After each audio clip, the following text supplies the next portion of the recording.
The world window portal cracked and buzzed with unbounding energy as I stepped up to its entrance. Even as a seasoned adventurer at this point, traveling with mysterious magic to new lands never ceased to make my stomach crawl. Earlier that week, I had been at the deep-sea fishing hub in Kandarin to track down the elusive merchant, needing a fresh stock of his ever-valuable goods. As I was perusing his wares, a bright glint caught my eye, the sunshine illuminating what appeared to be some kind of coin, with a crude engraving on it of a creature I had not encountered. "Ah, yes, the merchant said. "I see you have found the stash of Goebie burial charms. How about we negotiate a little deal, and I can send you on your way?" The jingling in my pocket snapped me back to reality as I recounted his final words. "You must travel to Mazcab. There, your fortune will be made."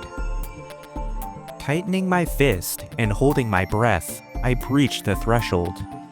Immediately, I felt my physical body disseminate into millions of tiny fibers as I was sucked into a wormhole, although my conscience stayed intact. As quickly as it started, it ended, and I could once again feel myself on solid ground. As my eyes refocused, I found myself on a bed of reddish rock, sloping downwards into the valley. I could tell that Mazcab used to be an incredibly beautiful world, but now had been ravaged by years of errant raids, Beastmaster hound attacks, and an unstable future, all from my vantage point atop the cliff. Off to my right, smoke could be seen lazily drifting up into the clouds, as a small settlement nestled strategically in the environment, with natural geographical barriers, as well as walls built by the Goebies, solely concentrated on survival. Sprinkled in amongst them were nicely built tents and the rest of their supplies. Another supply run wasn't quite yet necessary. As I walked down the hill, right in front of me stood a huge opposing arena, its gongs waiting to be drummed to summon an evil entity. Slowly making my way southwest, in the distance, I could make out the thick, alien-looking vines, mind-bending overgrowth, and wild number of native trees that made up a forest. I could tell I was nowhere near tackling that challenge. Eventually, I made it to the Goebie graveyard, a place of worship for the heroes laid to rest. Next to me sat a squat little Goebie. He turned to me and told me to bury my charms. I obliged with his wishes, and when I completed the task, he turned to me and said, "You have now gained reputation with our faction. If you are to become our ally, you must know our past." This is the history of Mazcab. The Goebies are a very unique race of amphibious-looking creatures with large rocks on their backs. They do not die of old age, but rather killed once the rock growing on their body becomes too heavy for them to carry. The rocks of the Goebie contain their lungs, so any attempts at chipping away to prolong their lifespan would only result in a quicker demise. The only way to circumvent this unfortunate circumstance is by having their body hung on a rack, so that they would not be crushed. The Goebie inhabit the planet of Chantli. Since the beginning of their existence, they have been known to practice and harness spirit magic, a unique magic that comes from drawing on the powers of their deceased ancestors. By using this magic, they were able to accomplish great feats that they normally would not have been able to perform due to the burden of their rock.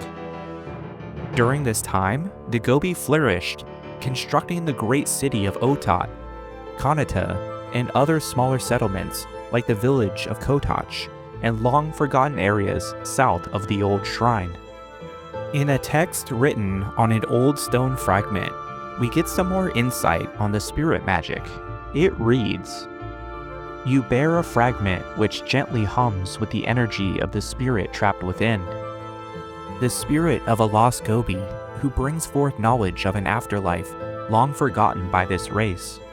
The mortal Goebies must all come to their final rest, upon which their spirits are released to serve a higher purpose.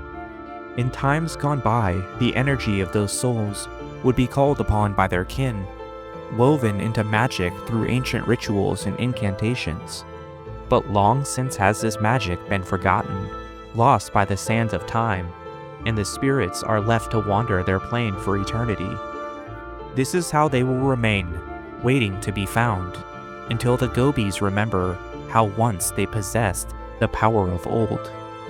At some point, a disaffected Goebie became discontent with spirit magic and wanted to continue growing in power, influence, and ability. So, they sought the use of elemental magic as well.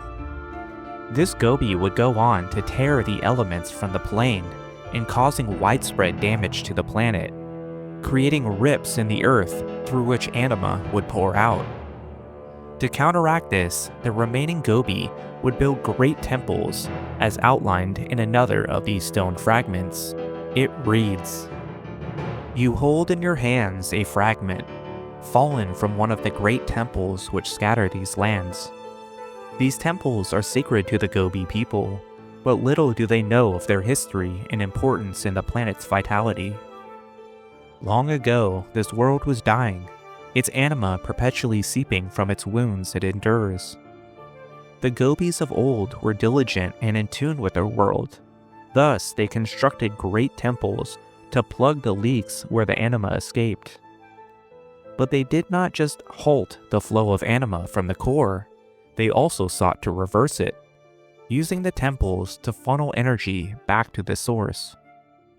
This tradition has long been forgotten, however, and the only replenishment comes in the form of spirit guardians reaching the temples at the end of their pilgrimage.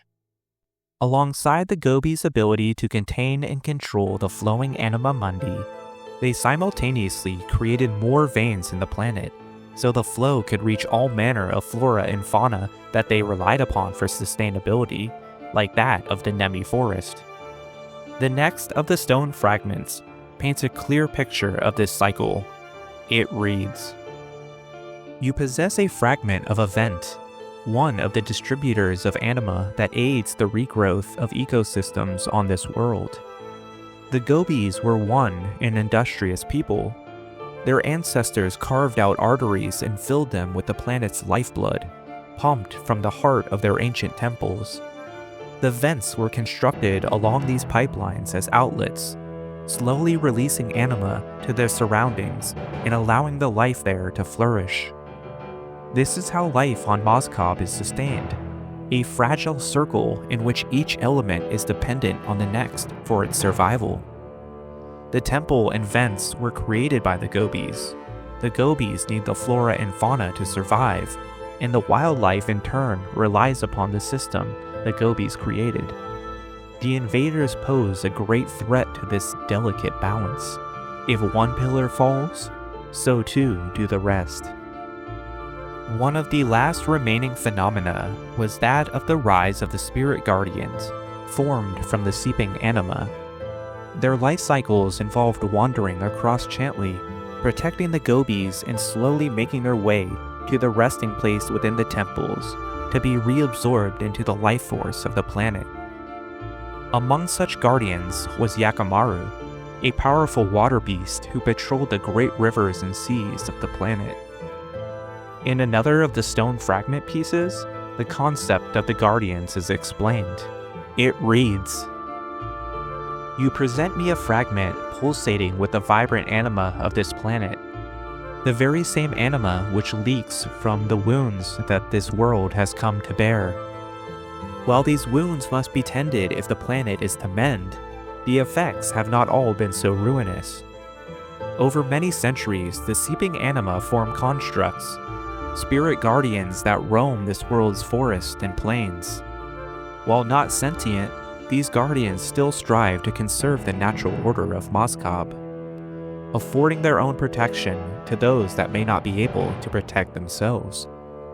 For aeons, the spirit guardians have wandered sleepily toward the great temples, where they reach the end of their cycle and return their anima to its source.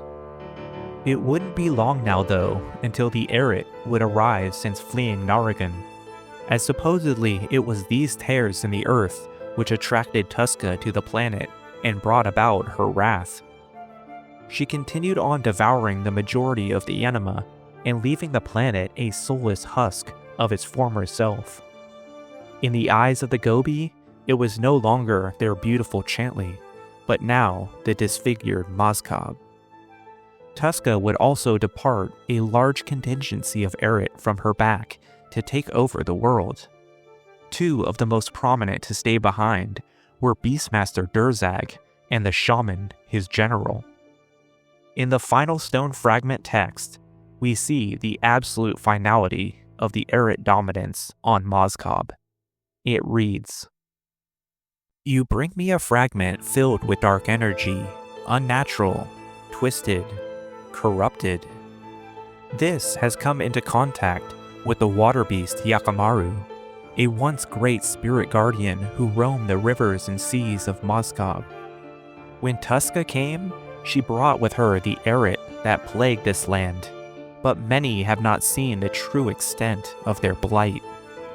There are certain Eret that have harnessed far greater power than comes naturally to them, such as those known as the Beastmaster and the Shaman.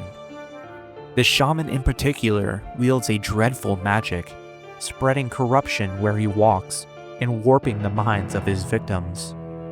The spirit guardian Yakamaru fell prey to this evil. No longer does it protect the inhabitants of this world, but instead, like so many others, it must serve its Eret master." These days, the Eret continue to raid, pillage, and harass the Goebie and their culture.